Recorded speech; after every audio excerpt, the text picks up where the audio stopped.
If you get a mortgage with your bank, banks offer this, you have the option to apply for insurance that if you die, the mortgage is paid for. There's terms and conditions, but we'll just keep this simple for now.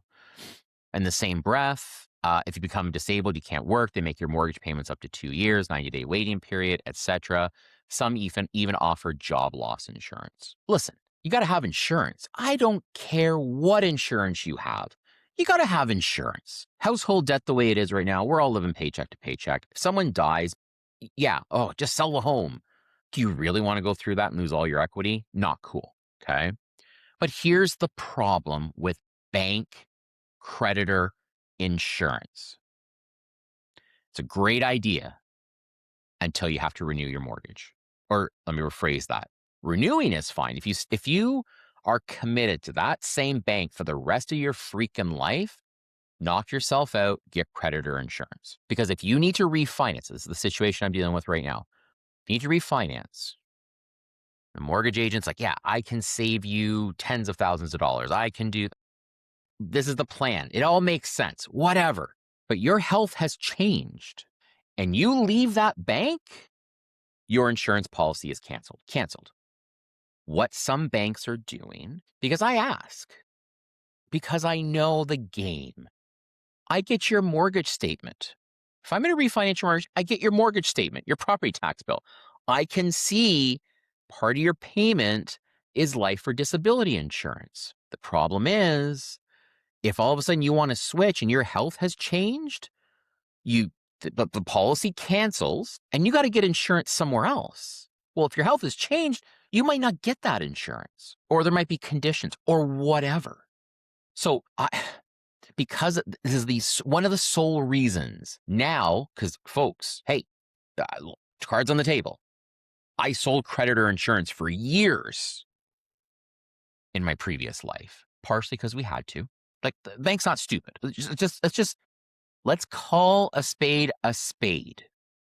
When a bank sells creditor insurance, yes, they're trying to protect you. Absolutely.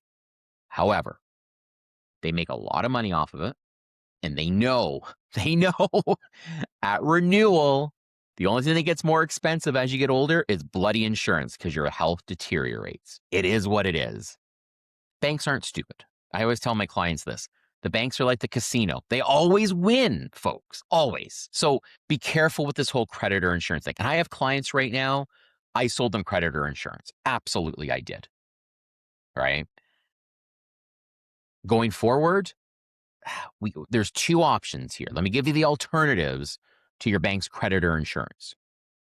Obviously, have a qualified insurance individual review your insurance needs and get you something that is not connected to where your mortgage has to be held. I'm not an insurance salesperson. Full disclosure.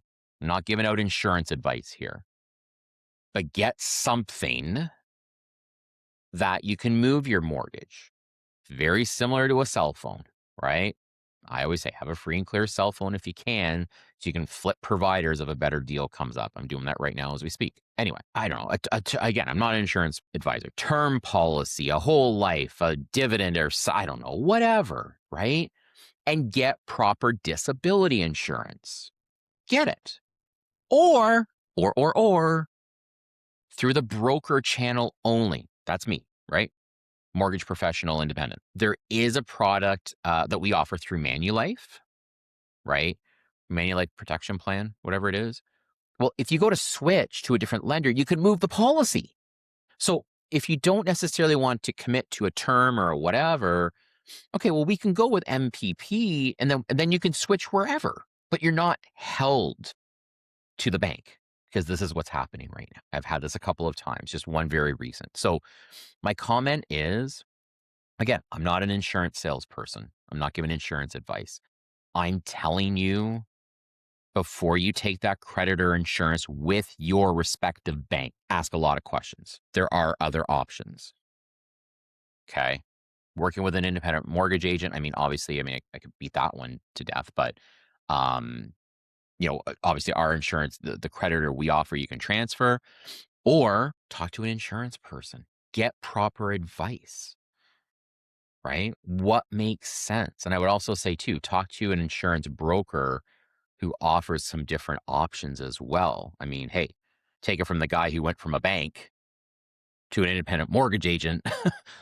Get somebody who's got some options.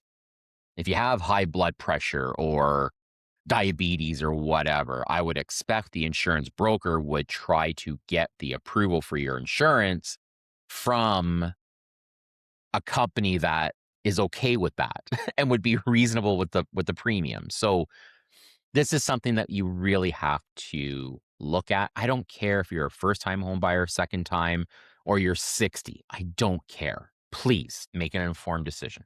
That's what I'm saying.